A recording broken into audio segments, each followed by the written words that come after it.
Yo, Billy Zoners! Balik lagi sama gue di Billy Zone, channel paling asyik buat ngebongkar alur cerita favorit kalian. Gue tahu, kalian semua pasti lagi nungguin kelanjutan nasib Tauka sama Seras kan? Sabar guys, sabar. Sambil nungguin update-nya, gue nemuin sebuah harta karun. Sebuah cerita yang vibe-nya mirip sama Hazurewaku. Kenalin nih sama MC kita, Oda Akira. Jobnya, assassin. Tapi disinilah gilanya guys. Dia punya kekuatan buat ngebunuh siapapun. Tapi hatinya masih ragu buat ngambil nyawa orang.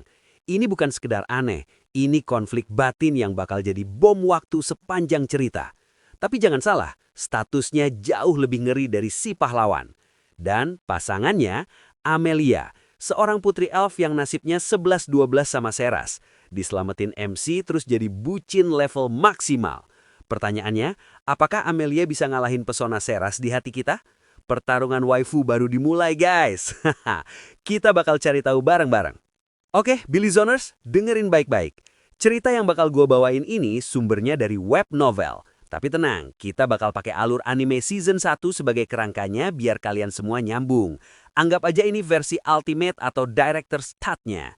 Kita ambil cerita utama dari anime, tapi bumbu, daging, dan semua detail juicy yang di-skip, kita comot langsung dari web novelnya. Siap? Kencengin sabuk pengaman, kita langsung masuk ke ceritanya. Let's go!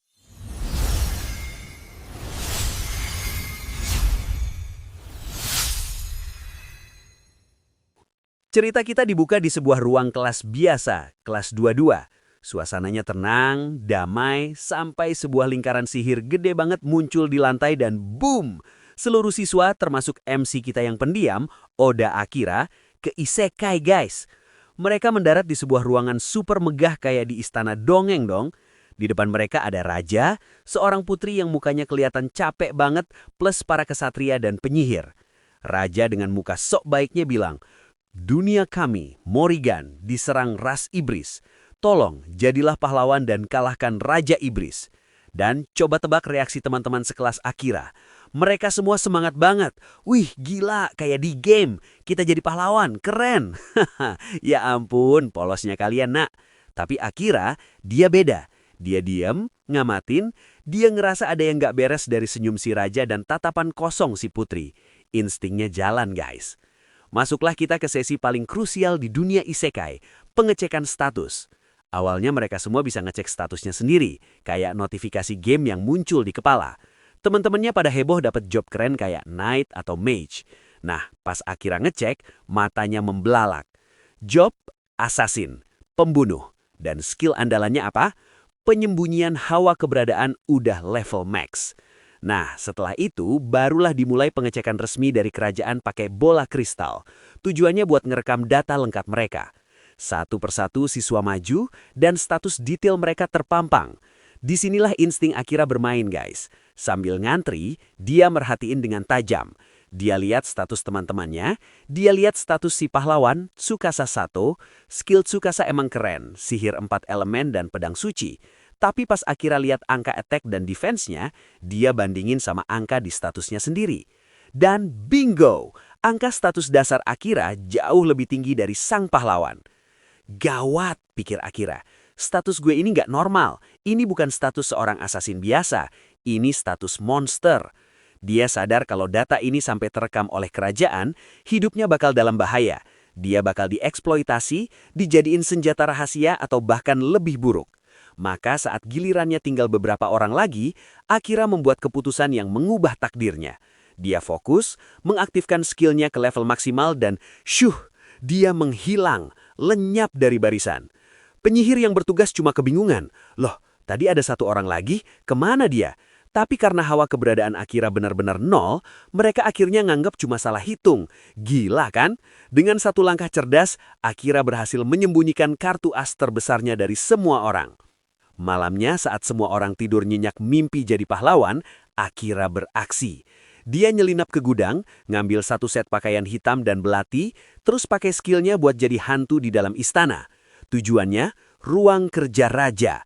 Dan disitulah semua kecurigaannya terbukti. Pecah banget momen ini guys. Dia nguping pembicaraan raja sama putrinya, Maria. Hahaha, bocah-bocah tak berguna itu gampang sekali dibodohi. Mereka pikir mereka pahlawan, padahal mereka cuma pion sekali pakai. Sumpah, Billy Zoners, di situ gue pengen teriak. Raja dan putri yang kelihatan baik itu ternyata busuknya luar biasa. Mereka mandang teman-teman sekelas Akira sebagai pion bodoh yang bisa dikorbankan kapan aja. Akira saat itu berdiri tepat di belakang raja. Dengan belatinya, dengan status asasinnya, dia bisa aja mengakhiri semuanya saat itu juga. Satu tusukan, selesai. Tapi dia ragu. Dia belum siap jadi pembunuh, dia butuh lebih banyak informasi. Dan narasi di novel ngasih kita foreshadowing yang bikin merinding. 1 bulan kemudian, Akira akan menyesali keputusannya untuk tidak membunuh raja saat itu. Gila, apa yang bakal terjadi sebulan lagi guys? Paginya, suasana kembali normal. Si pahlawan Tsukasa dengan semangat berapi-api pidato di depan semua orang. Ayo kita bantu dunia ini. Sebagai orang Jepang yang baik, kita harus menolong yang lemah dan mengalahkan kejahatan. Semua orang tepuk tangan, makin muja-muja Tsukasa. Cuma Akira yang diam sambil nahan mual. Dia tahu semuanya cuma kebohongan, tapi dia nggak bisa ngomong. Dia cuma bisa ikut arus biar gak dicurigai. Kesel banget pasti rasanya. Latihan pun dimulai. Mereka dibawa ke lapangan dan ketemu sama komandan kesatria, Saran Misrai. Orangnya ganteng, santai, tapi dapat julukan benteng terakhir kerajaan. Dia bilang dalam 1 bulan mereka harus masuk ke dungeon. Jadi latihan intensif dimulai. Saat yang lain sibuk latihan pedang dan sihir, Akira punya rencana lain. Dia mau ke perpustakaan buat cari informasi, tempat yang sengaja dilarang sama raja biar mereka tetap bodoh. Dia pun pakai skillnya buat ngilang dan cabut. Tapi ada satu plot twist yang gak disangka-sangka. Mau kemana nak? Sebuah suara menghentikan Akira. Itu Saran. Gimana bisa? Padahal Akira udah ngilang total. Ternyata, Saran punya skill spesial bernama mata sihir atau Magic Eye yang bisa ngelihat suhu tubuh dan jejak sihir. Dia satu-satunya orang di istana yang bisa mendeteksi Akira. Ngeri! Alih-alih marah, Saran malah tertarik. Skill penyembunyian level max itu legendaris guys. Mereka akhirnya bikin kesepakatan rahasia. Saran bakal ngajarin Akira teknik pembunuhan tingkat tinggi. Cara ngilangin jejak suhu tubuh, suara, bahkan langkah kaki. Dan ngasih info soal dunia ini. Imbalannya, Akira harus cerita soal dunianya, Jepang. Di sini kita dapat world building penting. Saran cerita kalau dunia ini diciptakan Dewa Aitel yang membagi benua untuk 4 ras. Manusia, elf, beastman, dan iblis. Ras iblis diasingkan cuma karena mereka bisa ngendaliin monster. Gak adil banget kan? Dan yang paling penting, dari sudut pandang Saran, kita tahu kalau dia sadar Akira jauh lebih kuat dari si pahlawan. Saran sengaja gak lapor ke raja. Dia punya agenda sendiri, dia mau narik Akira ke pihaknya. Sumpah, ini politik kerajaannya mulai seru. 1 bulan berlalu dalam sekejap. Di balik layar, kita dikasih tahu kalau si pahlawan Tsukasa itu benci banget sama Akira sejak TK. Kenapa? Karena Akira selalu cuek dan gak pernah nganggap Tsukasa itu spesial. Pahlawan kok mentalnya kayak gini? Tibalah hari H, hari di mana para siswa bakal masuk ke dungeon untuk pertama kalinya. Warga kota sorak-sorai ngeluh-ngeluhin mereka kayak pahlawan sejati. Suasananya meriah, tapi Akira ngerasa ada yang aneh. Matanya menangkap sesosok orang berjubah di kerumunan. Tatapannya penuh kebencian dan membunuh. Akira dengan skillnya langsung mendekat tanpa suara. Orang berjubah itu ternyata seorang gadis muda. Dan apa yang dia katakan ke Akira bikin bulu kuduk berdiri. Apakah kamu tahu pengorbanan apa yang mendasari pemanggilan kalian? Dak! Gadis itu bilang dia bakal ketemu sama Akira lagi kalau Akira udah nemuin jawabannya. Terus dia menghilang. Billy Zoner, coba bayangin posisi Akira. Raja yang busuk, komandan yang punya agenda tersembunyi, pahlawan yang naif, dan sekarang peringatan misterius tentang pengorbanan. Pemanggilan mereka ini bukan cuma buat ngalahin Raja Iblis, ada sesuatu yang jauh lebih keji dan gelap di balik ini. Dan tepat di depan mereka, gerbang dungeon yang gelap itu seolah siap menelan mereka semua hidup-hidup. Perjalanan Akira yang sesungguhnya baru saja akan dimulai. Awalnya semua lancar jaya guys. Dengan status cheat mereka, monster-monster kroco di 30 lantai pertama itu kayak kerupuk, gampang banyak dihancurin. Mereka mulai ngerasa, gampang ini mah. Tapi selalu ada tapinya. Salah satu teman sekelas dari timnya si pahlawan, entah otaknya ketinggalan di mana, ngeliat dinding yang mencurigakan. Udah diperingatin, jangan disentuh. Tetap aja ditekan. Goblok. Dan keboom, jebakan aktif. Ribuan, puluhan ribu monster tikus dan monster level rendah lainnya banjir ke dalam ruangan. Para siswa langsung panik total. Cewek-cewek teriak histeris, formasi berantakan, ini udah kacau balau. Di saat genting itu, Saran, sang komandan, langsung turun tangan. Mundur kalian semua! Dia ngerapelin sihir skala besar. Sky Sword, pedang cahaya raksasa ngehantam kerumunan monster, ngebuka jalan buat mereka kabur. Para kesatria lain juga nggak tinggal diam. Mereka ngeluarin combo sihir api dan angin buat ngedorong monster-monster itu. Gila, ini baru perang beneran. Mereka lari ke lantai atas, tapi monster terus ngejar. Saran pakai sihir pelindung Sanctuary buat nahan mereka. Tapi dari arah depan terdengar jeritan yang lebih kencang lagi. Saran, Akira, dan Wakil Komandan Zial langsung lari ke depan. Dan pemandangan di sana sumpah bikin jantung copot. Teman-temannya lagi berhadapan sama Minotaur, monster raksasa kepala banteng, badan manusia bawa kapak segede gaban. Monster ini harusnya ada di lantai yang jauh lebih dalam. Gimana bisa dia ada di sini? Ini udah jelas jebakan. Situasi kritis, Minotaur ini level 50-an ke atas. Si pahlawan Tsukasa dengan nekat maju buat ngelindungin Sano, cewek yang dia suka. Dia nahan serangan kapak Minotaur itu dan krak! Kedua lengannya retak parah. Dia langsung terlempar, muntah darah. Pahlawan mereka tumbang dalam satu serangan. Di tengah kekacauan, Akira nyelinap dari belakang ngincer tenggorokan Minotaur pakai belatinya. Tapi ting! Kulit monster itu sekeras baja. Belati Akira malah hancur berkeping-keping. Gila, sekeras apa monster ini? Tsukasa dengan sisa tenaganya masih maksa buat berdiri. Dia ngerasa ini semua tanggung jawabnya. Aku, pahlawan. Di momen itulah, Akira datang bukan buat nolongin, tapi buat ngomelin dia. Bodoh, harusnya lu lindungin diri lu sendiri dulu. Kalau lu mati, siapa yang mau ngalahin Raja Iblis? Kita semua di sini bukan bayi yang harus lu jagain terus. Ucapan Akira yang nusuk itu memicu sesuatu yang aneh. Tsukasa tiba-tiba megangin kepalanya, teriak kesakitan. Mentalnya kayak lagi diobrak-abrik. Akira langsung sadar, ini bukan sekedar mental yang lemah. Hei, siapa yang jobnya penyembuh dan pemecah kutukan, maju sekarang. Seorang siswi bernama Ueno Yuki maju dan ngerapalin mantranya. Dan bener aja guys, asap hitam pekat keluar dari tubuh Tsukasa. Oh, jadi ini sebabnya. Tsukasa selama ini kena cuci otak. Dia dikutuk sama pihak kerajaan biar punya mentalitas rela mati demi orang lain secara berlebihan. Dia dijadiin pion pengorbanan yang perfect. Melihat itu, teman-teman sekelasnya akhirnya sadar. Selama ini, mereka cuma jadi beban. Salah satu dari mereka teriak, "Akira, pergi bantu komandan. Tsukasa biar kami yang jaga." Akhirnya mereka mulai dewasa. Akira balik ke garis depan, ngasih tahu Saran soal kutukan itu. Muka Saran langsung mengeras. Bajingan istana, nanti aku yang urus. Sekarang kita habisi monster ini. Kulitnya terlalu keras, kata Akira. Kita butuh sesuatu yang lebih kuat. Izinkan aku pakai yang itu. Saran kelihatan ragu. Teknik yang Akira maksud itu berbahaya. Tapi melihat tekad di mata Akira, dia setuju.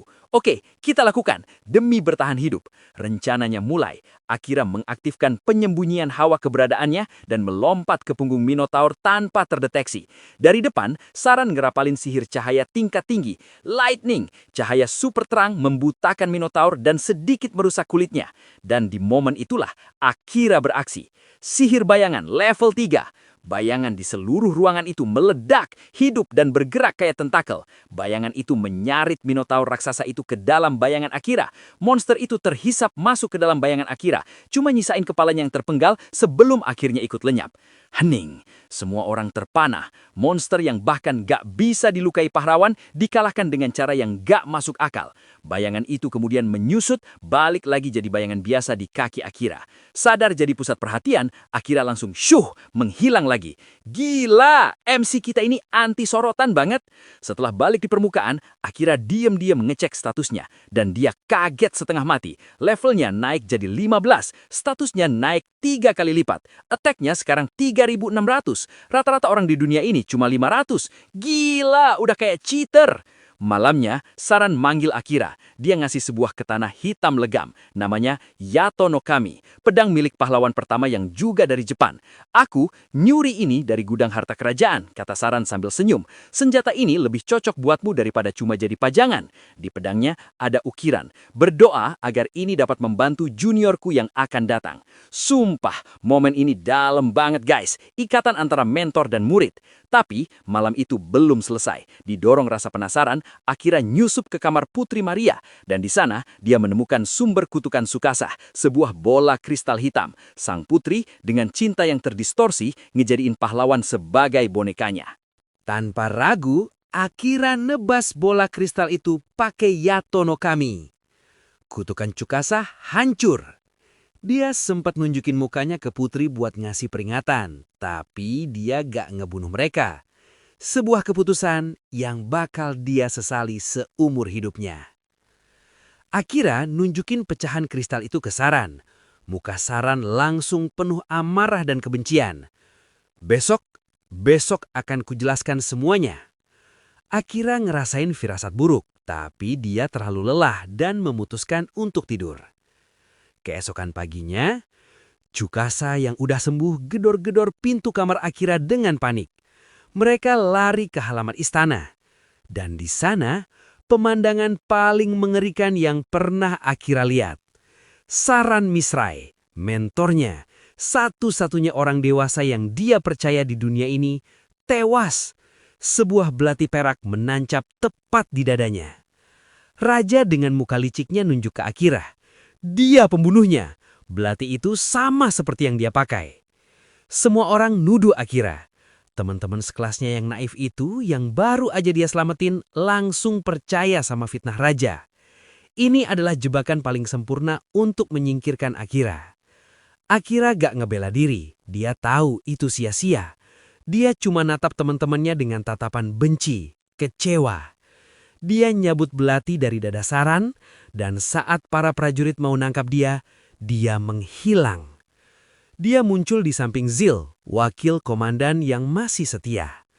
Pembunuhnya pasukan rahasia raja, Yagarasu. Saran sudah menyiapkan surat dan perbekalan untukmu di kamarnya. Pergilah. Akira lari dari istana, dari teman-temannya, dari segalanya. Di tangannya ada surat dari Saran. Di hatinya ada sumpah. Sumpah untuk membalas dendam. Setelah kabur, tujuan Akira cuma satu, dungeon. Sesuai pesan terakhir Saran, dia harus mencapai level 100 untuk bisa bertahan dan membalas dendam. Selama 10 hari, dia membantai monster tanpa henti, turun sampai lantai 60. Dan di sana, dia ketemu sang bos, Chimera, monster gabungan singa, kambing, dan ular. Awalnya Akira nekat ngelawan cuma pakai pedang, tanpa sihir. Dia mau ngasah skillnya, tapi dia salah perhitungan. Satu hantaman Chimera bikin tulang rusuknya patah, organ dalamnya rusak parah. Dia hampir mati. Di ambang kematian, dia sadar, aku gak bisa mati di sini. Dia mengaktifkan sihir bayangannya. Dan sesuatu yang aneh terjadi. Bayangan di ruangan itu meledak, bergerak sendiri, dan melilit Chimera. Kita dapat flashback percakapan Akira dan Saran. Saran pernah bilang, sihir bayangan itu gak ada di sistem sihir dunia ini. Sihirmu seolah punya kesadarannya sendiri. Dan sekarang teori itu terbukti. Bayangan itu dengan kehendaknya sendiri mulai mencabik-cabik Chimera. Kekuatan Akira bukanlah sihir biasa. Itu adalah sebuah anomali. Sesuatu yang seharusnya tidak ada di dunia ini. Kita tinggalin Akira di ambang kematian, dihajar habis-habisan sama Chimera. Tapi di momen kritis itu, sihir bayangannya hidup, bergerak sendiri mencabik-cabik Chimera sampai jadi serpihan. Setelah monster itu hancur, bayangan itu balik ke kaki Akira, kelihatan puas kayak kucing habis dikasih makan. WTH. Akira yang udah kehabisan tenaga langsung pingsan. Tapi keajaiban terjadi. Sebuah suara mekanis dari dalam dirinya aktif.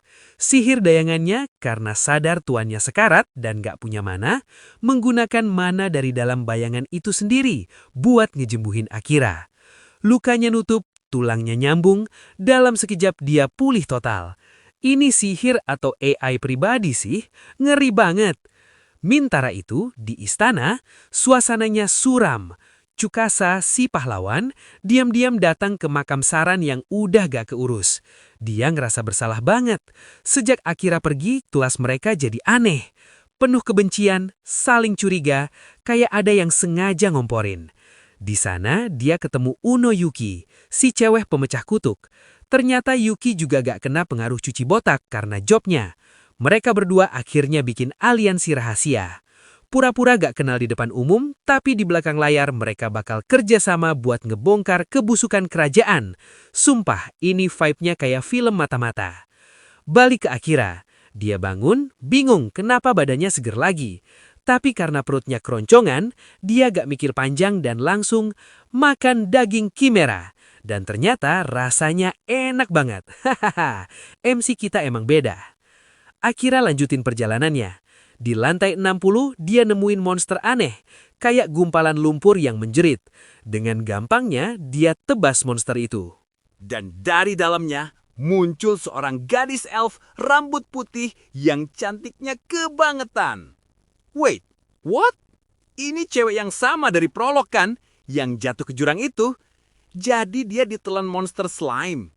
Akira penasaran nyoba skill barunya World Eye, mata dunia, ke gadis itu. Dan jelep! Kepalanya kayak mau pecah. Informasi seluruh alam semesta, status si gadis, struktur labirin, bahkan sekilas masa depan banjir masuk ke otaknya. Skill ini OP parah, tapi juga bahaya banget. Si gadis elf bangun. Namanya Amelia Rose Quartz.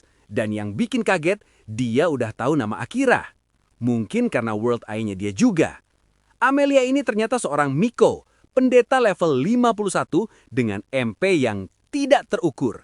Gila! Dia nolak pulang dan maksa mau ikut Akira. Pas Akira bilang mau balik ke istana, Amelia dengan muka datarnya bilang, "Tidak ada tempat bagimu di sana. Teman-temanmu sudah bukan lagi orang yang kau kenal."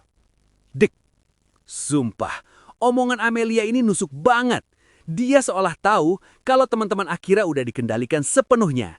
Dan akhirnya, Akira pasrah ngebiarin cewek misterius ini ikut sama dia. Sementara Akira dapat partner baru, di istana, Susaka ngumpulin sisa-sisa temannya yang masih waras. Banyak dari mereka kelihatan kurus, pucet, kayak orang sakit. Jelas banget, ini efek samping dari kutukan kerajaan. Cuma Susaka, Yuki, dan satu orang lagi yang sehat, Asahina Kyosuke, seorang samurai pendiam yang misterius. Di dalam labirin, Akira dan Amelia mulai akrab. Mereka saling cerita soal keluarga. Dan di sini, kita dapat backstory Akira yang sumpah bikin nangis. Ternyata, ayah Akira kabur ninggalin keluarga umur dia 9 tahun. Sejak itu, Akira yang jadi tulang punggung. Dia kerja paruh waktu, ngurusin ibunya yang sakit, ngejaga adiknya, Yui. Dia nanggung beban seberat itu sendirian, tanpa pernah mengeluh. Makanya, dia benci banget sama kata sempurna karena itu ngingetin dia sama Susaka yang selalu dapat segalanya dengan mudah. Amelia pun juga cerita kalau dia selalu dibanding-bandingin sama adiknya yang sempurna, bikin dia ngerasa nggak berguna. Akira, dengan caranya yang dingin tapi peduli, ngehibur Amelia. "Aku benci kesempurnaan. Justru karena punya kekurangan, kita jadi menarik." Gila, dalam banget kan? Ikatan mereka mulai terbentuk di sini. Petualangan mereka berlanjut. Akira dan Amelia jadi duo yang gak terkalahkan. Mereka nembus lantai demi lantai dengan mudah. Amelia bahkan ngasih julukan buat mereka, pasangan terkuat. Oh, di sini Amelia ngebongkar rahasia paling gila di dunia ini. Dia bilang rekor manusia naklukin labirin ini cuma sampai lantai 20. Itu pun pakai tim besar. Sedangkan Akira sendirian sampai lantai 60-an. Status attack Akira yang udah di atas 10.000 itu ternyata udah ngalahin Raja Iblis sebelumnya. Secara teknis, Oda Akira adalah makhluk terkuat di dunia saat ini. Akira ngejelasin, tujuannya adalah mencapai level 100 sesuai janji sama Saran. Dia yakin bakal ada sesuatu yang terjadi di level itu. Amelia tanpa ragu ngegenggam tangan Akira dan bilang, "Aku akan tetap di sisimu, bahkan jika seluruh dunia menganggapmu monster." Sumpah, romantis banget. Cerita pindah ke sudut pandang Kyosuke, si samurai. Ternyata dia, Akira, dan Susaka itu udah satu kelas dari TK. Kyosuke ini tipe pendiam yang ngamatin dari jauh. Dia tahu Akira kerja keras buat keluarganya, dan mereka diam-diam jadi teman dekat. Kyosuke nyesal setengah mati kenapa dia nggak ikut kabur bareng Akira. Pikirannya waktu itu juga dimanipulasi, bikin dia benci sama Akira. Tapi berkat skill instingnya, dia berhasil ngelepasin kutukan itu sendiri dan sekarang bertekad buat nyusul Akira. Balik lagi ke labirin, Akira dan Amelia udah sampai lantai 80. Tapi di sini Amelia ngelakuin sesuatu yang gila. Dia pakai sihirnya buat menyegel semua skill pasif Akira. Kamu terlalu bergantung pada skill. Sekarang, bertarunglah dengan tubuhmu sendiri. Akira dipaksa ngelawan monster goblin raksasa cuma pakai ilmu pedang. Dan dia kalah telak. Hampir mati lagi kalau nggak diselamatin Amelia. Dia frustasi, malu. Tapi Amelia ngehibur dia. Ternyata Amelia ini petualang ranking silver, kedua tertinggi. Dan adiknya yang sempurna itu ranking gold, 1 dari 4 orang terkuat di dunia. Tapi ada satu peringkat legendaris di atas itu. Peringkat black atau hitam yang dulu dipegang pahlawan pertama dan sekarang kosong. Billy Zoners, kalian nangkep gak maksudnya? Amelia lagi ngelatih Akira buat jadi petualang legendaris berikutnya. Latihan Raka ini adalah langkah pertama buat Akira ngelampaui batasannya dan jadi yang terkuat. Bukan cuma karena skill, tapi karena kemampuannya sendiri. Kita tinggalin Akira dalam model latihan Raka sama Amelia. Kali ini, musuhnya adalah White Bat, kelelawar yang bisa ngilang dari panca indera. Gak bisa dilihat, gak bisa didengar. Gimana cara ngalahinnya? Gunakan indera keenammu, kata Amelia. Akira dalam kondisi terdesak ngelakuin sesuatu yang gak masuk akal. Dia nyebarin sihirnya tipis-tipis ke seluruh ruangan, kayak jaring laba-laba tak terlihat. Mirip konsep N di Hunter x Hunter. Dia ngerasain setiap getaran udara, setiap gerakan sekecil apapun. Dan shoot! Slash! Kelelawar itu terbelah dua, bahkan sebelum Akira bisa ngeliatnya. Amelia terkejut bukan main. Teknik nyebarin sihir kayak gitu itu mustahil buat manusia biasa. Cuma satu orang dalam sejarah yang bisa ngelakuinnya. Pahlawan pertama. Gila Billy Zoners, kita baru aja ngeliat Akira ngebangkitin teknik legendaris tanpa dia sadari. Potensi MC kita ini udah nggak ada obat lah doh. Cerita beralih ke sudut pandang Amelia. Dan di sini, hati kita bakal hancur guys. Kita akhirnya tahu kenapa Amelia begitu rapuh. Seumur hidupnya, dia dianggap anak terkutuk karena albinismenya. Adiknya yang sempurna itu, Kirika, merebut segalanya dari dia. Kasih sayang orang tua, teman, bahkan tunangannya. Gak cuma itu, Kirika memfitnah Amelia udah menindasnya, bikin Amelia diusir dari rumahnya sendiri. Setelah diusir, dia diculik sama monster slime yang ternyata emang sengaja dibuat buat nangkap orang dengan mana tinggi kayak dia. Dan di dalam labirin itulah dia ketemu Akira. Bagi Amelia, Akira itu beda. Dia kuat tapi gak sombong, dia cuek tapi peduli. Dan yang paling penting, Akira gak pernah mandang penampilan fisiknya. Akira ngeliat Amelia apa adanya. Disitulah Amelia mulai jatuh cinta. Dia bersumpah, bahkan jika seluruh dunia musuhin Akira, dia bakal selalu ada di sisinya. Sumpah gue nangis bacanya. Setelah latihan selesai, mereka masuk ke ruang bos lantai 80. Tanpa peringatan, nafas api raksasa menyambar mereka. Bosnya adalah naga hitam. Pertarungan sengit terjadi. Amelia pakai sihir gravitasi buat ngejatuhin naga itu, Akira langsung nyerang lehernya. Tapi naga itu kuat banget. Setelah pertarungan yang melelahkan, Akira berhasil manjat ke punggung naga itu, nusuk matanya, dan ngelepasin sihir bayangan dari dalam. Naga itu hancur berkeping-keping. Tapi yang mati itu cuma wujud palsu. Wujud aslinya adalah seekor kucing hitam gede yang lagi sekarat. Dan kucing itu bisa ngomong. Dia ngasih pesan dari Raja Iblis buat Akira. Aku menunggumu di kastil Raja Iblis. Gila, Raja Iblis nantangin Akira secara langsung. Kucing itu juga ngasih tahu fakta mengejutkan. Monster itu diciptakan Raja Iblis, bukan dewa. Semua mitologi yang diceritain Saran itu bohong ya? Alih-alih ngebunuh si kucing, Akira malah ngelakuin hal yang super random. Bulumu halus banget. Mulai sekarang, kamu peliharaanku. Hahaha, memsi kita emang otaknya beda. Akira ngasih nama kucing itu Yoru atau Malam, yang ternyata adalah ritual sakral buat ngikat monster. Mereka sekarang terhubung sampai mati. Yoru, si kucing pintar ini ngebongkar banyak rahasia. Salah satunya soal mata sihirnya Saran. Skill itu cuma bisa didapat kalau seseorang pernah terluka parah sama sihir Raja Iblis. Pas Akira nyebut nama Saran, Yoru dan Amelia saling lirik. Mereka nyembunyiin sesuatu soal masa lalu Saran. Apa jangan-jangan Saran pernah berhadapan sama Raja Iblis? Dan yang paling lucu, Yoru ngasih tahu kalau Akira selama ini salah tempat latihan. Dungeon ini isinya monster yang tahan serangan fisik tapi lemah sihir. Pantesan Akira susah payah, dia maksa pakai pedang terus. Hahaha, depresi langsung si Akira. Setelah pulih, sebuah lingkaran teleportasi muncul. Mereka masuk, berharap ke lantai selanjutnya. Tapi mereka malah muncul di tengah hutan lebat, hutan para elf, rumah Amelia. Amelia langsung panik, dan bener aja, sebuah panah beracun melesat ke arahnya. Akira dengan sigap menyelamatin Amelia dan nangkep si penyerang. Ternyata dia adalah Liam, mantan tunangan Amelia. Bajingan ini langsung maki-maki Amelia dan bilang kalau Kirika, adiknya Amelia, dan pasukan elit elf bakal datang buat ngehabisin mereka. Akira gak pakai basa-basi. Dia lumpuhin Liam, jadiin Sandra, dan kabur. Yoru berubah jadi macan tumban raksasa dan bawa mereka lari. Mereka sampai di lapangan terbuka, tapi udah dikepung oleh ratusan pemanah elf. Situasi makin parah pas Amelia dengar nama adiknya disebut. Dia kena panic attack. Para elf di sekitar ngecemooh dia. Pendosa, pembawa sial. Di tengah situasi paling genting itu, Akira nanya satu hal ke Amelia yang lagi gemetaran. Apa yang mereka bilang itu benar? Gak, jawab Amelia lirih. Oke, aku percaya padamu. Kalau perlu, aku akan lawan seluruh bangsa elf demi kamu. Billy Zoners, gue gak kuat. Ini momen paling romantis sekaligus paling badass sepanjang cerita.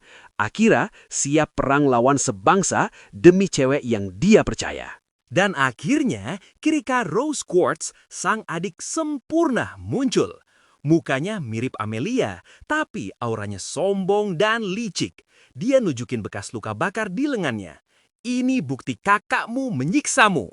Para elf makin menjadi-jadi. Tapi Akira cuma ketawa sinis. Hatimu jelek banget. Penghinaan itu bikin Kirika murka. Serang mereka semua, jangan pedulikan sandranya. Ratusan anak panah melesat ke arah mereka. Ini akhir segalanya. Tentu tidak. Akira mengaktifkan sihir bayangannya. Bayangan di bawah kaki mereka bangkit, jadi perisai hidup yang menelan semua anak panah itu. Para elf shock, Kirika shock. Mereka baru aja nantang monster yang salah. Perang baru saja akan dimulai. Sementara Akira lagi di ujung tanduk, kita dikasih intip sebentar perjalanan kelompoknya Tsukasa. Mereka udah sampai di negara Yamato. Dan suasananya sumpah kayak lagi nonton anime samurai. Kimono, bangunan tradisional, kastil ala Himeji, bahkan ada Shinsengumi versi isekai. Baru aja nyampe, dompet Tsukasa udah dicolong. Wah. Tapi si samurai misterius Kyosuke dengan sigap langsung nangkep malingnya. Keren! Malamnya, mereka pakai yukata, makan donburi, dan para cewek kelihatan cantik banget. Ini kayak episode liburan pantai di tengah-tengah perang, guys. Tapi dibalik semua itu, tekad Tsukasa makin kuat. Dia pengen ngalahin Raja Iblis duluan biar bisa ngebuktiin dirinya lebih hebat dari Akira dan bawa semua orang pulang. Persaingan mereka masih panas, Billy Zoners. Balik ke hutan elf yang lagi chaos. Pas Akira mau ngelapasin amukan sihir bayangannya, tiba-tiba berhenti. Sebuah teriakan dahsyat dengan skill roar menghentikan semua orang. Seorang pria elf yang gagah dan berwibawa turun dari pohon raksasa. Auranya beda banget dengan Raja Raitis yang licik itu. Ini Raja Elf, ayah Amelia dan Kirika. Dan disinilah keanehan dimulai. Raja Elf marahin Kirika, tapi tatapannya ke Amelia penuh rasa bersalah yang mendalam. Dia minta maaf udah ngusir Amelia. Dia kelihatan sayang banget sama Amelia. Tapi di sisi lain, dia nolak keras Amelia ikut Akira ke benua iblis. Aneh banget kan? Kayak nonton sinetron keluarga tapi versi elf. Raja Elf akhirnya ngasih tantangan. Kalau kau mau bawa putriku, kalahkan putriku yang satu lagi, Kirika, si petualang peringkat gold. Akira tanpa ragu nerima tantangan itu. Tapi sebelum duel, dia nengok ke Amelia. Kamu suka aku? Amelia mukanya merah padan, ngangguk. Aku suka kamu, Akira. Aku teriak guys. Dia ngomong di tengah-tengah situasi mau perang. Ini baru MC Gentleman. Dan pas duel dimulai, Kirika yang sombong itu masih ngeremehin Akira. Tapi begitu duel start, whoosh, Akira bergerak secepat kilat, ngelematin pertahanan Kirika, dan buk, Kirika langsung pingsan kena hantaman belakang pedang Akira. Satu serangan, petualang peringkat gold kalah dalam satu serangan. Seluruh elf shock, tapi Akira nggak peduli. Dia langsung nagih janji ke Raja Elf. Sekarang jelaskan semuanya. Tapi si mantan tunangan tolol Liam malah maju dan ngehasut para elf. Dia curang, Amelia itu anak sial. Mendengar Amelia dihina, tombol amarah Akira kepencet. Dia ingat adiknya yang dulu juga diganggu. Tanpa ampun, Akira nyeret Liam dan mukulin dia di depan semua orang. Gak puas, maju sini, duel lagi. Cerita pindah ke sudut pandang Liam. Setelah dihajar Akira, sihir pemikat Kirika di otaknya mulai luntur. Dan dia ingat semuanya. Dia ingat kalau dia sebenarnya cinta sama Amelia. Kirika karena iri sengaja menjebaknya, menciumnya secara paksa, dan ngejadiin dia boneka buat nyakitin Amelia. Kebenaran yang pahit banget. Liam dengan sisa kesadarannya maju buat nerima tantangan duel Akira. Bukan buat menang, tapi buat nebus dosanya. Duel kedua pun dimulai. Dan lagi-lagi selesai dalam sekejap. Akira udah di belakang Liam dengan pedang di lehernya.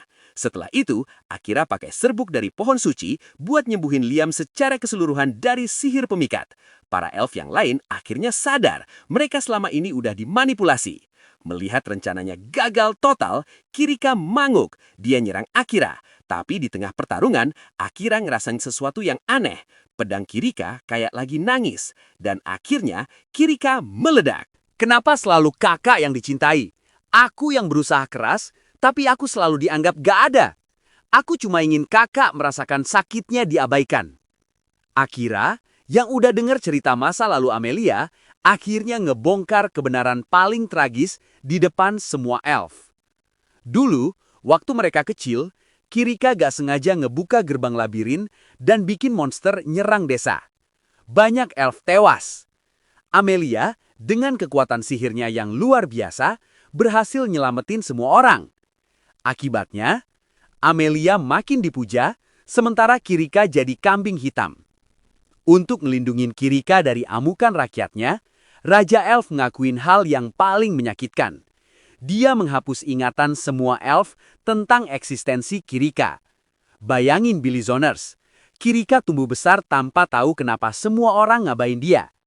Dia ngerasa gak terlihat, gak dianggap, padahal itu semua demi ngelindungin dia dari trauma masa lalunya. Rasa sakit itulah yang akhirnya ngebentuk dia jadi pribadi yang jahat.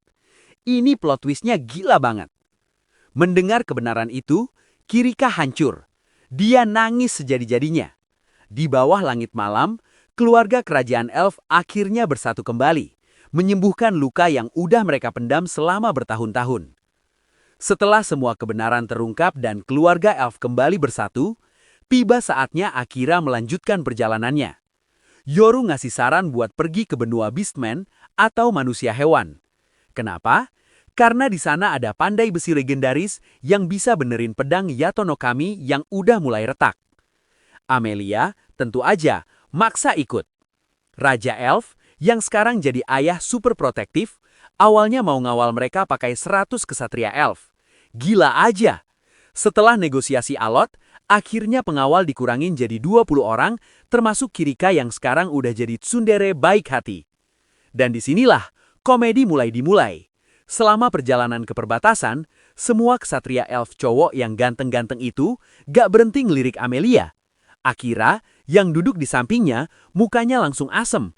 Cemburu berat, guys. Wah, wah, wah. Perjalanan mereka gak mulus. Mereka dihadang sekelompok bandit yang ternyata bagian dari sindikat penculik elf. Dan yang bikin Akira naik pitam, mereka teriak, Serahkan Putri Amelia. Oh hell no. Aku tidak akan pernah menyerahkannya, desis Akira. Tanpa banyak omong, Akira pakai penyembunyian hawa keberadaannya, nyelinap ke belakang barisan bandit, dan terjadilah pembantaian sunyi. Dia ngelumpuhin mereka satu persatu, nyelamatin 3 Sandra Elf, dan nginterogasi pemimpinnya. Ternyata ada orang bernama Graham dari Guild Criminal Shark yang secara khusus ngincar Amelia. Pas Akira balik, para bandit yang lain udah pingsan semua. Kenapa? Cuma karena ketakutan ngelihat Yoru lewat dalam wujud macan kumban raksasa. Hahaha, peliharaan Akira emang OP. Insiden ini jadi bukti kalau ada ancaman besar yang masih mengintai Amelia. Setelah perpisahan haru dengan para elf, Akira, Amelia, dan Yoru akhirnya naik kapal ke benua Beastman. Begitu nyampe di pelabuhan, masalah langsung datang. Kecantikan Amelia yang luar biasa itu kayak magnet buat para berandalan Beastman. Mereka langsung dikepung sama petualang Beastman mabuk yang ngegoda Amelia dan ngehina Akira. Akira udah coba sabar, tapi pas mereka terus-terusan melecehkan Amelia, kesabarannya habis. Secara diam-diam, dia nembakin serpihan sihir bayangan ke mata mereka, bikin mereka buta sementara. Para berandalan itu langsung panik dan teriak-teriak. Di tengah kekacauan itu, seorang pria Beastman macan tutul karismatik muncul. Dia Ringa, Guildmaster di kota itu. Dan di sini, kita lihat kejeniusan Akira. Ternyata dia sengaja bikin keributan itu buat tarik perhatian si Guildmaster. Dia mau nunjukin dari awal, ini cewek gue, jangan macem-macem. Gila, strategi tingkat tinggi. Di kantor Guild, Ringa langsung ngehargai strategi Akira. Dia juga tahu kalau Yoru itu mantan tangan kanan Raja Iblis. Tapi karena Yoru udah terikat sama Akira, dia gak mempermasalahkan. Akira ngejelasin tujuannya, cari pandai besi, dan mencapai level 100. Kenapa level 100? Karena menurut info dari Saran, di level itu bakal ada special skill yang kebuka. Skill yang sama yang dipakai pahlawan pertama dulu. Ringa nganggep itu cuma dongeng, tapi Akira yakin itu nyata. Setelah dari guild, mereka cari penginapan dan dapat kamar VVIP di Toriman. Dan disinilah, momen-momen romantis mulai intens guys. Yoru yang peka sering keluar kamar, ngasih ruang buat Akira dan Amelia. Mereka akhirnya tidur sambil berpelukan. Ah, gue meleleh. Paginya, tamu yang ditunggu-tunggu datang. Seorang pandai besi Beastman bernama Crow. Orangnya kasar, tapi kemampuannya gak diragukan. Dia setuju buat benerin Yato no Kami, asal Akira bisa nemuin bahan-bahan langka yang dibutuhkan. Pas Crow mau pergi, Amelia ngejar dia. Dengan tatapan tajam, Amelia bilang, "Kamu mantan anggota parti pahlawan terdahulu kan?" Crow nggak ngejawab, tapi tatapannya membenarkan semuanya. Dan Amelia dengan tekad yang membara, ngucapin permintaan yang gak disangka-sangka. "Tolong, ajari aku cara bertarung." Bam! Plot twist lagi. Amelia sadar dia nggak bisa selamanya dilindungi. Dia mau jadi kuat, bukan cuma sebagai pendukung, tapi sebagai partner yang bisa berdiri di samping Akira. Gila, perkembangan karakternya pecah banget. Oke, jadi Amelia punya rencana sendiri buat jadi kuat. Akira, sebagai pacar yang baik, ngedukung dari jauh dan nyuruh Yoru buat jagain dia. Sementara itu, Akira punya misi pribadi, daftar jadi petualang. Dia datang ke guild dan disinilah kelucuan dimulai. Karena hawa keberadaannya yang tipis banget, resepsionis yang sama yang kemarin ketemu dia bareng Guildmaster gak ngenalin dia sama sekali. Wahahaha. Akira pun daftar jadi petualang peringkat paling cupu, abu-abu. Padahal di guild itu lagi rame gosip soal petualang misterius yang ngehajar preman, yang mana adalah dia sendiri. Balik ke Amelia. Dia mati-matian mohon ke Crow, si pandai besi legendaris buat ngajarin dia teknik pertarungan pahlawan pertama. Jawaban Crow, "Ogah, teknik itu bisa bikin mentalmu hancur." Tapi Amelia gak nyerah. Crow yang kesel akhirnya bilang, "Oke, mau belajar? Jadi pembantu gue dulu. Masak, bersih-bersih." Dan dimulailah latihan neraka Amelia di dapur. Dia yang gak bisa masak hampir ngebakar dapurnya Crow. Yoru yang kasihan dan takut dimarahin Akira, akhirnya ngebantuin dia. Sumpah, ini komedi banget. Di sela-sela memasak, Yoru cerita soal masa lalunya sama Crow. 100 tahun lalu, Yoru ngehancurin kota ini atas perintah Raja Iblis. adik Crow jadi korban. Tapi Crow gak dendam sama Yoru. Kenapa? Karena adiknya mati bukan karena Yoru, tapi karena didorong dari kapal evakuasi sama bangsawan Beastman yang egois. Bangsat, pengkhianatan dari bangsanya sendiri. Sejak saat itu, dendam Crow bukan ke iblis, tapi ke para bangsawan busuk itu. Hubungan aneh antara mantan musuh ini pun terjalin. Malumnya, Akira ngukum Amelia sama Yoru suruh duduk seiza atau bersimpuh ala Jepang karena pulang telat. Hahaha, gemes banget. Keesokan harinya, Amelia yang skill masaknya udah ningkat, bawain makan siang buat Crow.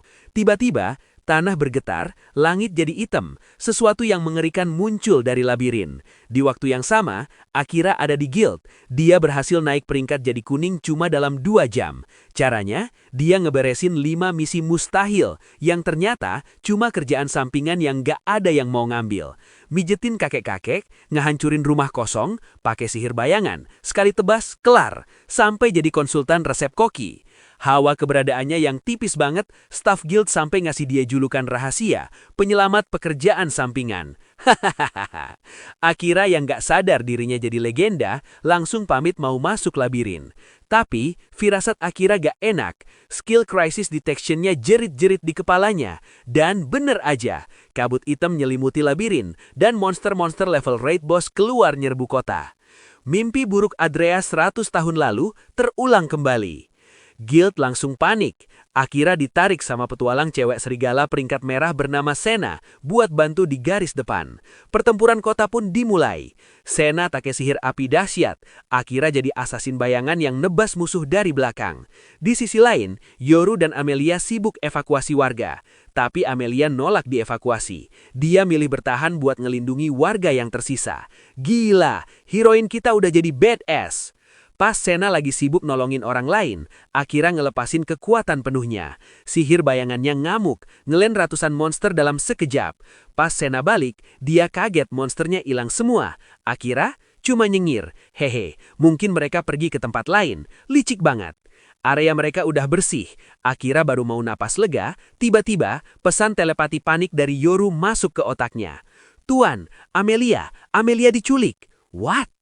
Kita langsung dilempar ke kilas balik.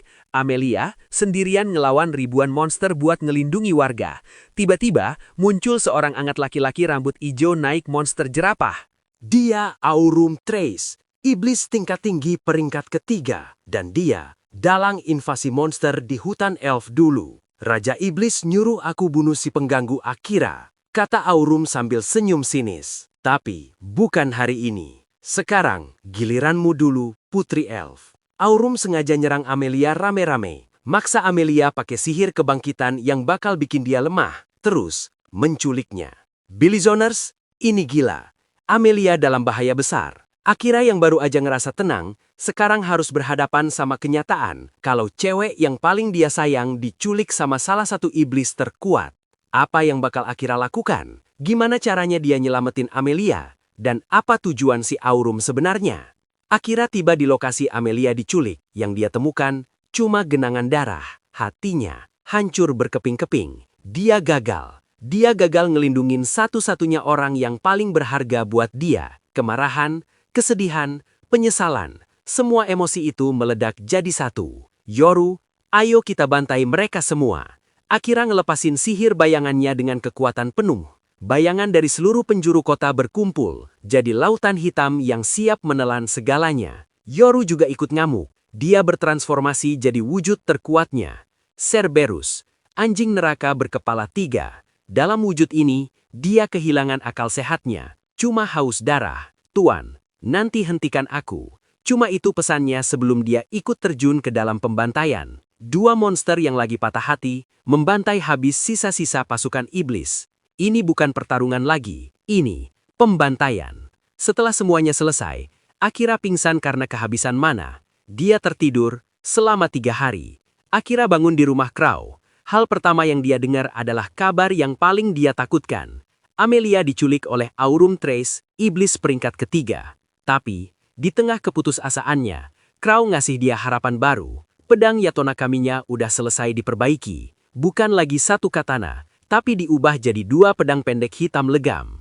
Perfect untuk gaya bertarung assassin. Nggak cuma itu, Crow ngasih dia sebuah cincin misterius.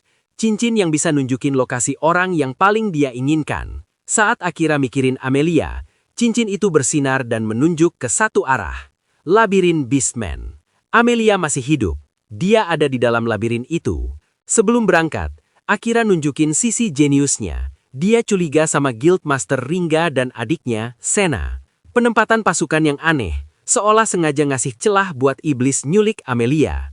Dia minta Crow buat ngelidikin mereka. Gila, di saat genting pun otaknya masih jalan. Dan karena aksinya membantai monster pakai sihir bayangan, Guild ngasih dia julukan resmi, Pembunuh Bayangan, The Assassin of Darkness.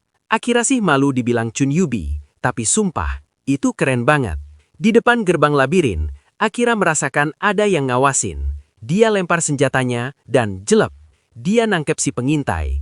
Ternyata, dia adalah gadis berjubah yang dulu ngasih peringatan ke Akira di depan labirin manusia. Namanya Lia Lagoon, putri pertama Beastman. Dan disinilah, misteri terbesar di awal cerita terbongkar. Lia cerita, desa asalnya dulu diserang sama slime hitam yang nelan semua penduduknya. Lia, yang punya skill perlindung, bisa ngerasain kapan perlindungan itu hancur. Dan momen itu terjadi bersamaan dengan saat Akira dan teman-temannya dipanggil ke dunia ini. OMG. Jadi pengorbanan yang dimaksud, itu nyawa seluruh penduduk desa Beastman. Mereka dijadiin bahan bakar buat ritual pemanggilan pahlawan. Bangsat banget kerajaan Raitis. Akira, dengan berat hati, ngaku kalau dia salah satu pahlawan yang dipanggil dari pengorbanan itu. Lia kaget, tapi dia nggak nyalahin Akira. Mereka berdua sama-sama korban. Lia minta ikut. Tujuannya satu, ngasih peringatan penting ke Amelia. Raja Iblis ngincar Amelia karena skill resurrection atau kebangkitan miliknya. Mereka bertiga, Akira, Yoru dan Lia, menaiki Yoru yang udah berubah jadi citah gegasa dan menerobos labirin dengan kecepatan gila. Di lantai 10, mereka dihadang bos. Akira bahkan gak turun dari punggung Yoru. Dia cuma nunjuk ke depan dan pakai sihir bayangan jarak jauh, ngendaliin bayangan di dalam ruang bos dan ngehancurin bos itu dari dalam. Lia yang ngeliat itu sampai jerit ketakutan. Kekuatan Akira udah di level yang beda. Sementara itu, kita lihat kondisi Amelia. Dia ditawan sama Aurum, dalam keadaan lumpuh. Aurum dengan sombongnya ngebocorin nama-nama petinggi iblis lain, karena dia yakin Akira nggak akan pernah bisa nyelamatin Amelia. Oh, kau salah besar bocah. Kau baru aja ngebangunin monster yang sedang tidur. Sambil menerobos labirin dengan kecepatan kilat, Yoru cerita soal masa lalu Raja Iblis. Ternyata, dulu ada Raja Iblis yang cinta damai, tapi istrinya dibunuh sama pahlawan fanatik. Sejak itu, kebencian antara ras gak pernah padam. Akira dengerin, tapi tekadnya gak goyah. Apapun alasannya, kalau dia nyakitin Amelia, aku gak akan maafin. Mereka sampai di lantai 80 dan ketemu bos, Poseidon, monster hiu raksasa yang kebal sihir. Sialnya, Akira punya trauma sama hiu, tapi demi Amelia, dia buang rasa takutnya, ngelapisin pedangnya pakai mana murni, teknik legendaris pahlawan pertama, dan slash, kepala Poseidon putus. Gila, dia nguasain teknik level dewa secara otodidak. Lantai 98, mereka akhirnya ngejar Aurum. Pertarungan sengit langsung pecah. Akira ngeluarin semua kemampuannya. Pedang gandanya beradu sama tombak Aurum. Tapi Akira punya rencana licik. Dia sengaja nyebarin darahnya kemana-mana. Dan Shadow Beast. Darah itu jadi portal buat manggil serigala-serigala bayangan yang langsung nyerang Aurum. Untuk pertama kalinya seumur hidupnya, Aurum yang iblis peringkat ketiga terluka. Bukannya marah, dia malah ketawa gira. Dia senang akhirnya nemu lawan yang sebanding. Aurum jadi serius, dia niup seruling dan ribuan monster keluar dari dinding ngepung mereka semua. Lia, si putri Beastman, jadi target utama. Tapi di ambang kematian, dia ngebangkitin kekuatan barunya, penghalang pembalik ilahi. Semua serangan monster mental balik dan ngehancurin mereka sendiri. Gila, semua karakter di sini OP banget. Aurum yang kalah jumlah manggil bantuan, dan yang datang bikin kita semua shock. Seorang pemuda Jepang berkacamata, namanya Mahiro Abe, iblis peringkat kedua, dan dia orang Jepang kayak Akira. Mahiro ini kekuatannya gak ngotak. Dia pakai sihir lingkaran tanpa ngerapal mantra. Dengan mudah, dia ngehancurin penghalang Lia, ngelumpuhin semua orang, dan mengendalikan tubuh Amelia. Sekarang bunuh pacarmu, bisik Mahiro. Amelia sambil nangis dipaksa nyerang Akira. Akira gak mau ngelawan, dia cuma ngehindar. Yoru yang ngamuk bertransformasi jadi Saran Misrai. Ternyata Yoru bisa ngebangkitin wujud dan kekuatan orang yang pernah dia lihat. Pertarungan antar hantu pun terjadi. Tapi kekuatan Mahiro terlalu besar. Di tengah kekacauan, Amelia yang dikendalikan nusuk Akira dari belakang. Jelep, darah muncrat, kesadaran Akira memudar, dia mati. Tidak, sistem otomatis sihir bayangan Akira aktif. Kerusakan master melebihi batas, mengaktifkan mode otomatis. Bayangan nyelimuti tubuh Akira, nyembuhin lukanya seketika. Tubuhnya bangkit, tapi matanya kosong. Kesadarannya diambil alih sama sihir bayangan itu sendiri. Akira atau bayangan bergerak dengan kecepatan di luar nalar, nyerang Mahiro tanpa ampun. Ini bukan lagi pertarungan manusia, ini pertarungan entitas kuno. Mahiro yang sombong itu akhirnya terdesak. Tapi Mahiro licik, dia nyerang Amelia. Bayangan yang ngendaliin tubuh Akira secara refleks ngelindungi Amelia dan nerima semua serangan itu. Tubuh Akira bolong-bolong lagi. Di saat paling kritis, Crow, si pandai besi, datang. Ternyata dia dan Mahiro saling kenal dari masa lalu. Dengan sekali sentuh, Crow ngebatalin semua sihir Mahiro. Mahiro yang ketakutan lihat Crow langsung kabur sambil bawa Aurum. Akira pingsan lagi sehari. Pas bangun, dia ada di rumah Crow. Amelia nangis-nangis minta maaf, tapi drama belum selesai. Tamu tak diundang datang. Zil, mantan wakil komandan dari kerajaan Raitis. Dan di belakangnya, kelompok pahlawan pimpinan Tsukasa, termasuk Kyosuke. Reuni akbar Bilizoners, suasananya canggung banget. Yoru langsung ribut sama Kyosuke, rebutan posisi partner Akira. Tsukasa yang dulu benci Akira, sekarang malah kelihatan khawatir banget. Sekarang, di rumah kecil itu berkumpul semua faksi. Tim Akira, mantan kesatria, tim pahlawan, dan pandai besi legendaris. Sumpah, ini kayak episode spesial crossover. Pertemuan dimulai. Pertanyaan pertama Akira adalah, siapa pengkhianat di kota ini? Crow dengan muka seriusnya langsung ngasih jawaban. Bukan Ringa, si guild master karismatik, tapi Graham, guild master dari ibu kota Uruk. Dia ini keponakan Raja Beastman yang busuknya udah sampai ke tulang.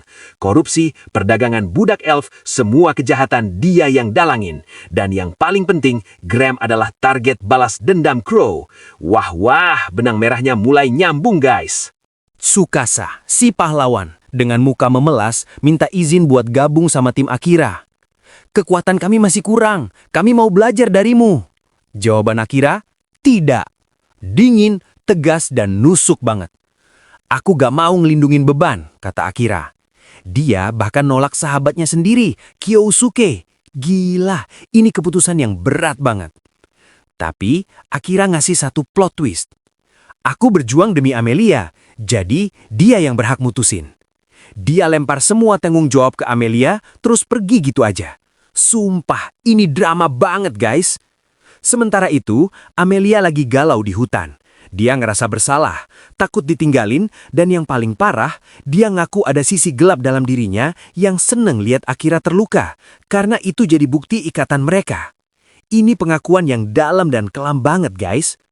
Tiba-tiba, Akira muncul dari atas pohon. Dia udah dengerin semua curahan hati Amelia. Bukannya marah, dia malah nenangin Amelia. Dan dia ngelakuin hal paling gila dan paling romantis yang pernah gue lihat. Dia ambil pisau dan menggores jari manisnya sendiri membentuk cincin. Ini pengganti cincin kawin kita, katanya. Amelia langsung nangis. Dia ngelakuin hal yang sama di jarinya. Mereka berjanji gak akan pernah pisah, diikat oleh luka dan darah. Sumpah, ini lebih romantis dari adegan manapun. Di sisi lain, tim pahlawan lagi debat kusir. Tsukasa udah gak peduli lagi sama Raja Iblis. Dia sadar semua itu mungkin cuma kebohongan. Tujuannya sekarang cuma satu, ngikutin Akira karena dia yakin Akira satu-satunya jalan pulang. Setelah perdebatan sengit, mereka akhirnya setuju buat ngikutin Akira. Tapi gimana caranya biar diterima? Mereka dengar soal festival di ibu kota, Uruk. Acara utamanya kontes kecantikan. Tapi ada rumor serem, pemenangnya selalu hilang misterius. Mereka curiga Gram, si guildmaster busuk itu, ada di baliknya. Tsukasa pun dapat ide gila. Kita bongkar kejahatan ini dan tunjukin ke Akira kalau kita berguna. Wah, misi sampingan yang berbahaya. Beberapa hari kemudian, semua rombongan, tim Akira dan tim pahlawan tiba di Uruk. Suasananya rame banget, kayak festival di Jepang. Amelia, matanya langsung berbinar-binar lihat jajanan. Dia langsung kalap beli ini itu. Dan dengan polosnya, dia bilang mau ikut kontes kecantikan. Kenapa? Karena hadiahnya makanan. Wah, heroin kita emang unik. Akira, yang sekarang udah terkenal sebagai pembunuh bayangan, jadi pusat perhatian. Gak nyaman, dia langsung pakai skillnya dan ngilang, ngawasin Amelia dari atas atap kayak Batman. Setelah puas jajan dan main, mereka akhirnya tiba di lokasi kontes. Suasananya meriah, tapi di baliknya ada aura kejahatan yang pekat. Akira turun dari atap, gabung lagi sama rombongan, dan mereka semua bersiap masuk ke arena kontes yang mungkin bakal jadi medan pertempuran mereka selanjutnya. Suasana festival rame banget, dan tim kita plus tim pahlawan langsung menuju acara utama, kontes kecantikan. Gue kira mereka mau liburan, tapi ternyata Amelia, Ueno, Hosoyama, bahkan Tsukasa si pahlawan ikut daftar. Motivasi mereka? Ueno pengen seneng-seneng, Hosoyama emang tertarik jadi model. Tapi Amelia? Hadiahnya! Polos banget heroin kita. Matanya cuma ngincer hadiah yang kemungkinan besar adalah makanan. Dia bahkan udah ngitung kalau Ueno atau Hosoyama yang menang, hadiahnya tetap bakal dia palak. Gila, jiwa rakusnya gak ada obat. Pas pendaftaran, kekacauan kecil terjadi. Pas Amelia nunjukin dokteknya, panitia langsung pucat. Tunggu sebentar, yang mulia Putri Elf. Mereka langsung lari manggil atasan. Jelaslah, Putri Elf legendaris tiba-tiba muncul di kontes kecantikan lokal, siapa yang gak panik? Di tengah-tengah keributan itu, muncul kekacauan yang lebih besar. Seorang cewek berkerudung datang ke meja pendaftaran dan teriak-teriak. Kenapa aku gak boleh ikut? Aku ini iblis, namaku Latisinel. Aku datang ke sini buat ikut kontes. Henin. Semua orang langsung diem. Gue, kalian, bahkan Yoru yang lagi nangkring di bahu Amelia, mulutnya mangap saking syoknya. Iblis datang ke tengah keramaian, ngaku-ngaku, dan mau ikut kontes kecantikan. Ini plot macam apa? Cewek ini, Latisnail, dengan polosnya lanjut ngoceh. Kenapa? Manusia boleh, Beastman boleh, bahkan Putri Elf ada di sana. Kenapa iblis nggak boleh? Ini diskriminasi. Ayahku bilang diskriminasi itu nggak baik. Panitia yang udah keringet dingin lihat Putri Elf, sekarang kayak mau pingsan lihat iblis. Dia natap Akira dengan tatapan minta tolong. Akira dengan muka datarnya maju. Latisnail langsung nyamber tangan Akira. Menurutmu gimana? Apa aku nggak boleh ikut? Di momen itu, gue bisa ngerasain aura membunuh dari samping Akira. Amelia cemburu berat guys, matanya udah kayak mau nebas. Akira sambil ngalihin pandangan dari, dada Latisnail yang kebetulan kelihatan, cuma ngejawab, boleh aja kali. Dan dengan satu kalimat itu, Akira resmi jadi penanggung jawab iblis nyasar ini. Tapi ada yang aneh. Yoru, si kucing sangar mantan pangan kanan Raja Iblis, pas ngelihat cewek ini, dia langsung nunduk. Lama tidak bertemu Latisnail sama? Sama? Yoru pakai embel-embel sama? Ini nggak normal. Cewek ini bukan iblis biasa. Latisnail malah nyengir. Loh, Black Cat, kan kamu di sini. Wah, jadi peliharaan manusia ya? Ayah tahu soal ini? Ayah? Amelia yang otaknya jalan cepet langsung bisikin Akira.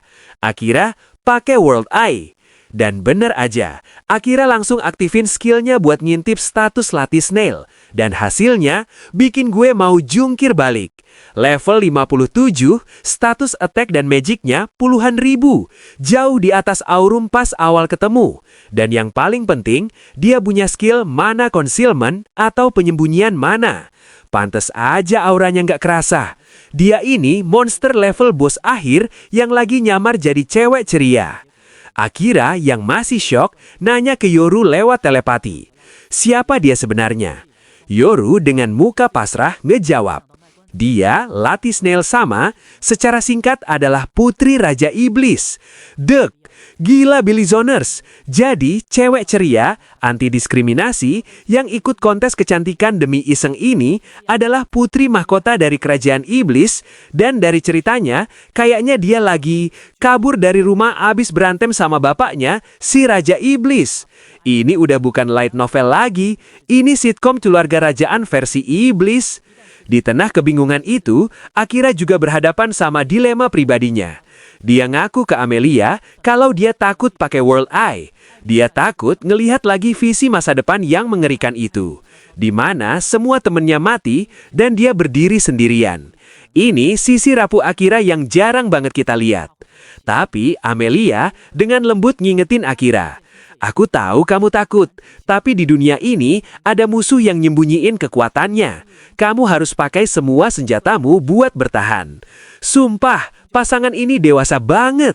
Dan sekarang, kontes kecantikan paling berbahaya dalam sejarah akan segera bermulai. Pesertanya, Putri Elf yang ngincer hadiah makanan, tim pahlawan yang punya misi rahasia, dan Putri Raja Iblis yang lagi kabur dari rumah. Oke, jadi Amelia dan Lati Snail menang bareng. Pas mau pembagian hadiah, si panitia kelinci yang dari tadi keringetan itu bilang, "Maaf, hadiahnya baru bisa dikasih besok." Amelia yang matanya udah berbinar-binar ngebayangin makanan enak langsung ngangguk setuju. Ini artinya mereka harus nginep di kota ini. Tapi Akira, dia ngerasa ada yang gak beres. Senyum panitia kelinci itu aneh. Firasat buruknya yang selama ini selalu benar mulai jerit-jerit lagi di kepalanya. "Aduh, kenapa gue selalu kena sial sih?" batin Akira. Tiba-tiba, Crow dan Zil nyarit Akira ke gang gelap. Mereka punya info penting. "Kami udah nyari penginapan duluan," kata Zil. "Dan di sana, kami dengar rumor seram," lanjut Crow. Ternyata, rumor yang didengar tim pahlawan itu benar. Setiap tahun, pemenang kontes ini selalu hilang. Dan yang lebih parah, info ini sengaja ditutup-tutupi. Cuma orang-orang dunia bawah, kayak informan dan pembunuh bayaran, yang tahu. Dan Crow curiga, ini ada hubungannya sama perdagangan manusia. Sumpah, Billy Zoners, gue merinding. Di dunia Beastman, perdagangan manusia itu dosa paling besar. Pengkhianatan terhadap ajaran pahlawan ketiga yang mereka puja. Gak heran Crow sampai murka. Dan dia yakin dalang di balik semua ini adalah target balas dendamnya, Gram. Setelah dengar info itu, Akira dan rombongannya pisah sama Lati Snail yang milih buat tidur di alam bebas. WKWKWK. Amelia kelihatan sedih. Dia milih Kirika. Aku nggak bisa ninggalin dia gitu aja. Di hotel mewah yang ternyata udah disiapin Crow, pemiliknya ternyata pernah diselamatin Crow. Jadi gratis, suasananya jadi tegang lagi. Crow natap Akira dengan mata tajam. "Akira, soal itu aku tunggu jawabanmu." Itu adalah alasan kenapa Crow nolongin mereka. Sebuah janji yang masih jadi misteri. Akira yang ngerasa tertekan ngobrol sama Crow. Dan disinilah kita dapat info soal kekuatan asli Crow. Ternyata dia punya extra skill bernama Reversal, pembalikan. Skill gila yang bisa ngebatalin sihir apapun cuma dengan ngeliatnya. Pantesan Mahiro takut sama dia. Ini skill pembunuh para penyihir. Tapi buat nguasain skill ini syaratnya gila. Harus belajar bahasa kuno yang saking susahnya bisa bikin orang gila. Crow sendiri butuh 100 tahun buat nguasainnya. Tunggu. 100 tahun? Bukannya umur Beastman cuma sekitar 100 tahun. Dan dia ikut party pahlawan 100 tahun yang lalu. Ini gak masuk akal. Misteri soal Crow makin dalam, guys. Dan disinilah kita dapat plot twist yang paling mengharukan. Zil, si mantan wakil komandan yang setia itu, akhirnya cerita soal hubungannya sama Crow. Ternyata ibunya Zil adalah salah satu murid Crow yang jadi gila karena belajar reversal. Setelah ibunya sakit, siapa yang ngegedein Zil? Crow! Billy Zoners, gue nangis. Crow, si pandai besi tsundere yang kasar itu, ternyata adalah sosok ayah bagi Zil. Dia yang rekomendasiin Zil jadi kesatria. Dia yang manggil Zil pas dipecat. Ikatan mereka dalam banget. Zil dengan mata berkaca-kaca mohon ke Akira. Tolong, biarkan dia menyelesaikan urusannya. Waktunya udah nggak banyak lagi. Permohonan Zil dan janji misterius Crow bikin kepala Akira mau meledak. Dia nggak bisa tidur. Kantong matanya makin hitam. Dia tertekan. Amelia sadar, dia lihat cowok yang dia cintai lagi hancur dari dalam. Dan dia ngambil keputusan yang drastis. Dia deketin Akira, natap matanya dalam-dalam. Maaf ya Akira, Magic Generation, Forced Sleep. Dengan sihirnya, dia maksa Akira buat tidur. Dia nggak tahan lagi lihat Akira nyiksa dirinya sendiri. Sumpah, ini bukan tindakan kekerasan. Ini adalah tindakan cinta yang paling dalam. Pas Akira tidur, Amelia langsung ngekonfrontasi Crow. Apa yang udah kamu lakuin ke Akira? Dan disinilah niat Crow yang sebenarnya terungkap. Dia ngaku semua ini adalah ujian. Dia pengen lihat apakah Akira, manusia biasa ini, pantas berdiri di samping Amelia, sang putri legendaris yang dulu dia puja. Aku nggak nyangka bakal ada orang yang berdiri di sampingnya. Anak itu sebentar lagi akan membuang kemanusiaannya demi dirimu. Hati-hati. Sumpah, gue merinding bacanya. Crow ngeliat potensi Akira buat jadi monster demi ngelindungin Amelia. Mentara itu, tim pahlawan lagi rapat rahasia. Mereka udah tahu dalang dari semua ini adalah Gram. Dan mereka ngambil keputusan yang gila. Kita nggak akan kasih tahu Akira, kata Kyosuke. Kenapa? Karena mereka lihat Akira udah nanggung beban terlalu berat. Mereka nggak mau nambahin penderitaannya lagi. Ini saatnya kita yang bergerak, kata Tsukasa.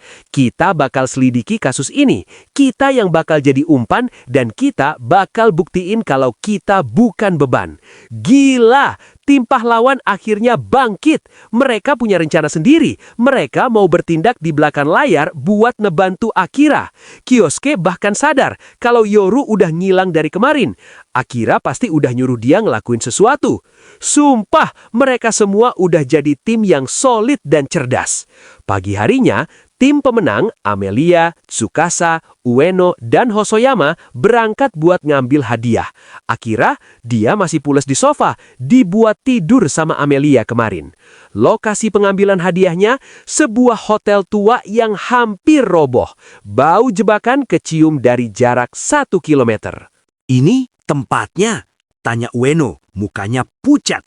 Dan benar aja, begitu mereka sampai, sekelompok pria berjubah hitam langsung ngepung mereka. Jumlahnya 12 orang. Dan di belakang mereka berdiri si panitia kelinci, 8, tapi dengan muka sombong dan licik. Putri Amelia, Tuan Gram memanggil Anda, kata salah satu pria berjubah. Gram! Nama itu bikin darah Crow langsung mendidih. Jebakan ini emang udah disiapin buat mereka. 8, si kelinci licik itu ketawa. Sayang sekali, si bocah yang paling merepotkan itu tidak ada di sini. Mereka ngincer Akira. Dan karena Akira gak ada, mereka ngerasa di atas angin. Tim pahlawan langsung pasang kuda-kuda, siap ngelindungin Amelia. Tapi Amelia cuma ngehela nafas. Dia maju selangkah. Matanya yang biasanya hangat, sekarang jadi sedingin es. Gravity. Duar! Tanpa peringatan, semua pria berjubah itu langsung jatuh berlutut. Tubuh mereka ditekan ke tanah sama gravitasi tak terlihat.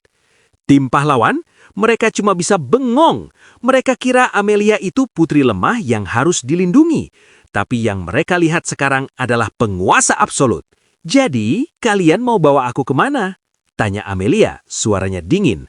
Kalau gak jawab, kalian akan hancur jadi debu. Gila! Ini bukan lagi putri elf yang manis, ini ratu iblis. Kita pindah ke POV Tsukasa, dan di sini kita ngerasain ketidakberdayaannya. Dia, sang pahlawan, cuma bisa nonton. Rencana pengawalannya, strateginya, semuanya gak ada artinya. Amelia gak butuh perlindungan mereka. Dia jauh lebih kuat dari yang mereka bayangin. Kami cuma jadi beban, batin Tsukasa. Rasa frustrasi dan malu ngehantam dia telak. Amelia makin neken sihirnya. Tulang-tulang para bandit itu mulai berderak. Dia beneran mau ngebunuh mereka. Tapi pas momen paling kritis, stop! Sesosok bayangan muncul dan nahan tangan Amelia. Dia adalah Latisnail. Membunuh itu gak baik loh, katanya dengan nada ceria. Tapi matanya tajam dan serius. Aku gak akan biarin kamu ngebunuh orang di depanku.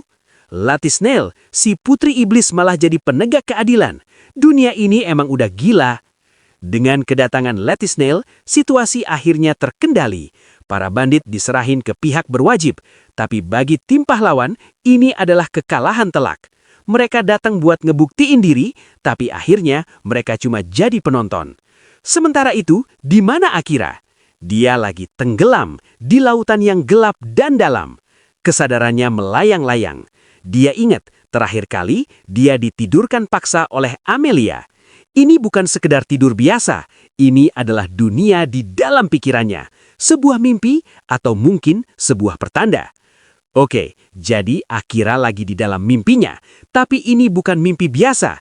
Dia gak bisa gerak, gak bisa pakai skill, cuma bisa ngedenger. Dan yang dia dengar adalah suara Amelia. Dia ngedengar semua kejadian di hotel terbengkalai itu. Dia ngedengar suara Amelia yang marah, yang dingin, yang siap ngebunuh demi ngelindungi diri. Dia ngedengar suara Crow, bahkan suara Latisnail yang datang di saat genting. Ini gila banget guys. Force sleep-nya Amelia ternyata bukan cuma bikin tidur. Sihir itu ngehubungin kesadaran mereka berdua. Akira seolah-olah lagi nonton siaran langsung dari dalam pikirannya sendiri. Sial, batin Akira. Gue cuma bisa dengerin. Rasa frustrasi karena gak bisa ngapa-ngapain itu pasti nyeksiin banget. Tapi di sisi lain, dia bisa ngedengar sisi lain dari Amelia. Sisi yang kuat, yang kejam, yang gak pernah dia lihatin di depannya. Dan itu bikin dia makin jatuh cinta.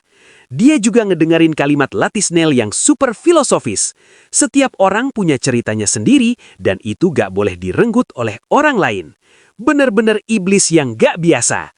Dan pas kesadarannya mulai balik, dia ngerasa kayak lagi naik dari dasar laut yang paling dalam. Siap-siap, karena Akira yang baru aja nonton semua kejadian itu bakal ngambil alih panggung. Akira bangun, udah seger, kantung matanya hilang. Hal pertama yang dia lakuin, ngumpulin semua orang penting. Amelia, Crow, Zil, Tsukasa, dan Kyosuke. Waktunya rapat akbar. Tsukasa dan Kyosuke udah tegang. Mereka kira bakal diomelin karena gagal. Tapi Akira, gue gak pernah minta kalian buktiin kekuatan, katanya sambil buang muka. Ini pose Tsusanderenya guys. Gue cuma bilang gak mau beban. Kalian udah milih buat berjuang sendiri, bukan buat dilindungi. Itu udah cukup. Disetujui, tim pahlawan resmi diterima. Tsukasa dan Kyosuke langsung lega. Oke, sekarang kita tentuin tujuan. Ada dua pilihan, langsung ke benua iblis buat pulang atau ke Uruk buat ngehajar Graham.